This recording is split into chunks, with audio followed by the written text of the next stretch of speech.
Wake up, look around, you see nothing and leave. You find people and recognize...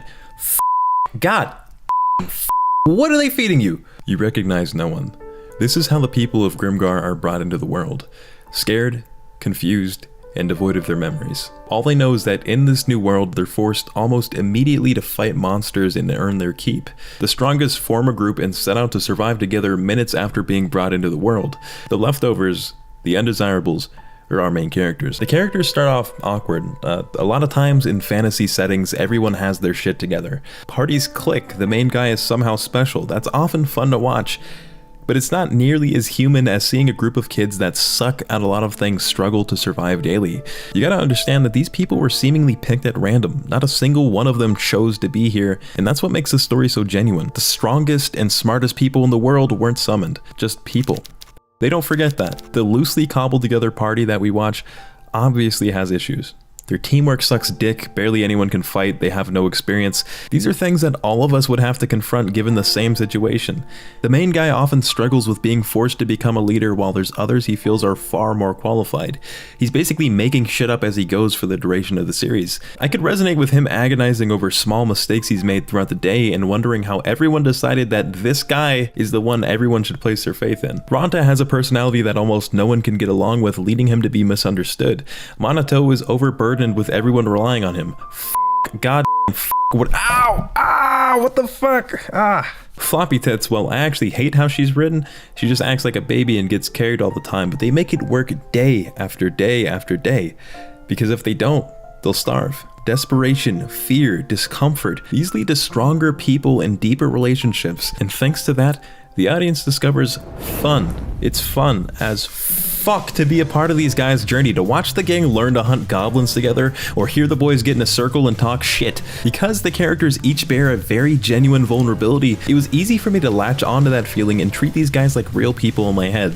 So when they're happy, sad, stressed, or confused, a little bit of that transfers over to me. The fantasy aspect, those fun, imaginary adventures with you and your friends setting out on a perilous journey out in some mystical woods amongst magic bullshit whizzing past your face as otherworldly creatures frolic about. You feel that. These guys who should by all means be downtrodden and depressed are unshackled by their unfortunate circumstances. It's fun to imagine hunting goblins and becoming stronger. In fact, you can see for yourself exactly what I'm talking about.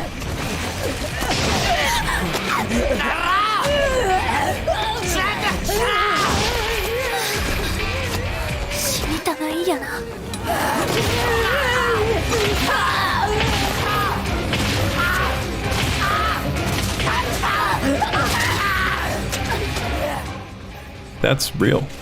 The mobs we trivialize in RPGs and other shows are suddenly a very real and dangerous threat. Imagine being a kid and some fucking goblin has the... I said goblin, that's Dog the Bounty Hunter. Some goblin has the power to kill you even on accident just by goblining around. I'd be terrified. I'm not ready to die.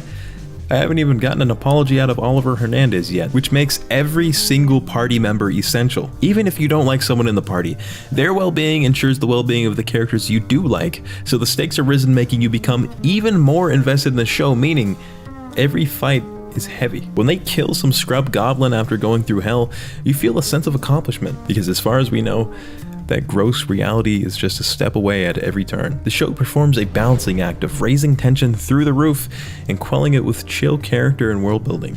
And that balance is pretty fire. Now here's some shit I like. Fights are cleanly and dynamically animated. There's noticeable differences in how everyone fights. It's fluid and the visuals are gorgeous. The backgrounds are energetic and vivid, nearly popping out of the screen and making my room smell like shit. Because wildlife is stinky. It's really strange how these watercolor styled backgrounds can stand out and be so soothing. It's not something I've ever really seen before. At times they can look flat and lazy, while there's loads of depth and liveliness at others. This last part I wasn't going to mention, but ever since I watched the anime 5 years ago, one thing that's really stuck out to me was the gymongous asses. This is that corn-fed shit, that soul food body. I'm not even joking. I think I remember it being a pretty well talked about thing when the show came out too, because it's so rare to see that sort of thing in anime. Usually they're all about the Z-cup boobs. She had to be eating out a damn trough to have that dumpy. I'm just gonna leave it at that. I felt like I had to mention it or people are gonna be questioning me when they watch the anime. The music, while it was really well composed and you're listening to it now, their music choice fucking blows.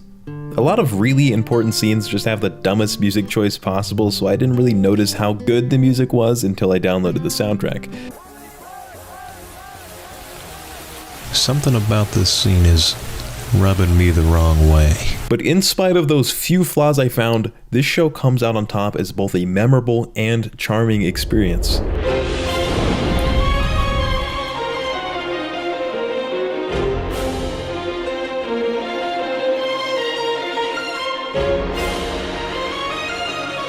Grimgar of Fantasy and Ash, much like its own characters, is not perfect as very few things are. It's enthralling, inching you towards your monitor as you watch in anxiety, upbeat in the crew's small celebrations and accomplishments, and sad when the unfortunate happens. The show is a blend of these emotions swirling together to concoct a genuine and grounded experience. If you like Isekai and haven't watched this, what the fuck? Or you might not like it, I don't know. Subscribe and comment. I'd respond to those.